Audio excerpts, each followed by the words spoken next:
Hello everyone, nagbabalik uli sa Octec TV. Ito guys, mayroong nagpagawa sa akin ayan Tamashii Japan. Subwoofer siya. Ang isa hindi gumagana guys, kaya pinagawa sa akin ng bahay ko guys. Ayan. Okay. Lagyan ko na ng input guys na may indicator naman siya pero hindi gumagana, may power.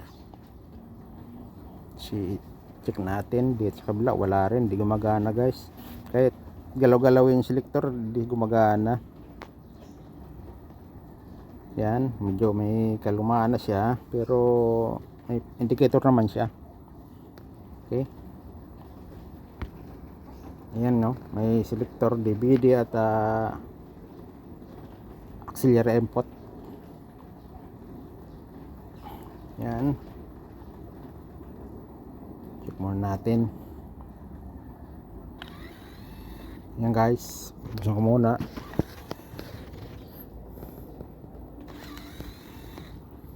Okay.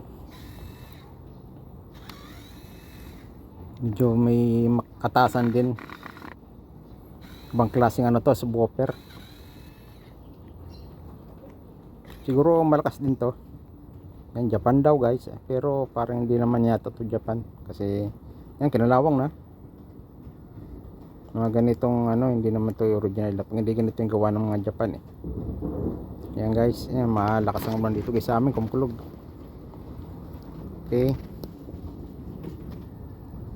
May napansin ako, medyo maluluwag na yung mga pyesa guys, yung mga capacitor. Yan. Yan ihinahin ko ito muna guys, i-resolder, tapos check ko lang din yung selector sheet bakit ayaw. Yan, ganun lang muna gagawin ko. Yan, resolder lahat yung mga pisang yan, ihinahin ko lang yan. Hindi ko na siguro papakita sa inyo paghinang isa-isa nyan guys. Tapos yung selector switch dito sa may input ng audio, parang hindi gumagana rin ang suspect ko. Yan resolder ko lang yan guys lahat, tapos i-check ko. Okay, hindi ko napakita sa inyo guys pag hinang na isa-isa. Tapos ito, parang hindi gumagana tong switch na itong selector Yan. Yan baka makuha sa W40 at siyempre dapat testerin natin kung gumagana siya. Kung na pinak sa aking channel, paki-like, paki-subscribe at paki-double button rin para update kayo sa mga video na upload.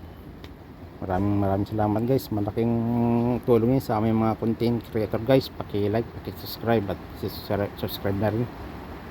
Yan, hininang ko na yun guys, hindi ko na pinakita sa inyo. Testing, kasi ito hindi talaga gumagana. Tapos nung nilinis ko ng W40, chinik ko sa tester yun, nag on off na, may function na siya guys. Ayan, testing ko, ganun lang siguro. Pag hindi pa rin, check ko muna yung mga pyesa. Ayan. Ayan, check ko muna. Meron ako ditong pang testing guys, walang copyright kasi ito. Ayan. Magana naman siya guys, yun lang talaga, resolder ang ginawa ko lang. Lahat ng mga nakita kong mga nagluwagan, ayan, resolder. Tapos yung switch sa tester hindi siya gumagana. Sa tester nung nilinis ko, gumana naman. Ayan guys, okay na siya. Yan, resolder lang ginawa ko dyan. Hindi ko na pinakita sa inyo paghinang isa-isa ng mga lumuwag na panang pyesa. Yun ang naging problema. Yan medyo malakas pala to. Yan ang ganda pala, maganda ang tunog. Dalawa pala to guys. Yung isa nito, lang yung partner nito, speaker lang. Hindi ko na dinala kasi mabigat. Makapalang nito guys, yung plywood. Yan goods naman lahat yung mga pihitan guys, mga volume control. Ang mic siguro titesting ko, may kalumaan na pero ayan may daw to guys, may umupa doon sa katabi nung kaibigan kong carpenter, may umupa. Siguro baka may balance sa bahay sa upa. Iniwan na daw guys yung mga appliances, mga gamit ito na iwan. nung ginamit niya raw to, hindi naman daw tumutunog, kaya pinagawa sa akin. Yan, yun lang naging problema, mga nagluwagan ng mga paa. May kalumaan na, naglos sa solder lang guys, na cold solder. Yung mga ano, yung mga pisa nag-crack na sa katagalan. Ano naman ang sa electronics yung mga nagluwagan lang paa ng mga pisa, hindi natin alam na yun lang palang problema.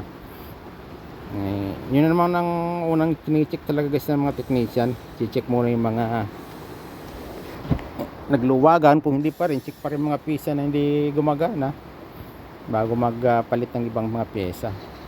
Kasi nagpalit ka na pala, yung may mga maluwag lang na pa dyan ng mga pyesa, yun lang naging problema. Yan, okay naman guys. Testing ko yung mic. Goods naman yung mic guys, kaya hindi ko na pinalitan ng pitan. Ayan. Pagka dumadaan kasi dyan guys ako, kung anong mga sirang price binibigay sa akin. Ito,